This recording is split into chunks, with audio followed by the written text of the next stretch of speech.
లో చిక్కుకున్నాయి. భారీ వర్షాలు కురుస్తుండటంతో రైతులు ఇబ్బందులు ఎదుర్కొంటున్నారు. ప్రియాగ్రహారం, సుసరం, డిఎల్పురం గ్రామాలలో వరి పంట పొలాలు పూర్తిగా నీటమునిగాయి. ప్రతి సంవత్సరం పంట పొలాలు ముంపుకు గురైనప్పుడు మాత్రమే అధికారులు వచ్చి చూస్తారు తప్ప నష్టపరిహారం ఇవ్వడం లేదని రైతులు ఆవేదన వ్యక్తం చేస్తున్నారు. కాలువల నిర్మాణంలో లోపం వలన ప్రతి ఏడాది రైతులు నష్టపోతున్నారని ఆగ్రహం వ్యక్తం చేశారు.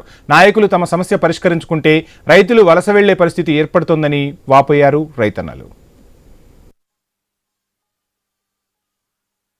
పోలాకి మండలం నర్సన్నపేట నియోజకవర్గం పరిధిలో ఉన్న తంపర ప్రాంతం. ఈ ప్రాంతంలో సుమారు 2500 ఎకరాలకు చెందినటువంటి ఈ తంపర నీరు వర్షం వస్తే అధికంగా ముంచేస్తుంది. దీనివలన రైతులు అనేవాళ్ళు చాలా ఇబ్బంది పడుతున్నారు.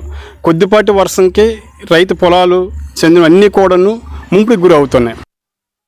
ఇప్పుడు గత 15-20 సంవత్సరాల కంచి ప్రభుత్వం అధికారులు వస్తున్నారు. ఎవరు కూడాను ఆ తంపర ముంపుడికి మాకు న్యాయం చేకూర్చడం లేదు. అలాగే రెయిల్ చెరువులు రాజకీయ నాయకులు వాళ్ళ చుట్టాలు బంధువులతో రెయిల్ చెరువులు ఉన్నాయి కనుక ఆ అధికారులు రాజకీయ నాయకులు కూడా ఎటువంటి యాక్షన్ తీసుకోవడం లేదు. మేము ప్రతి సంవత్సరం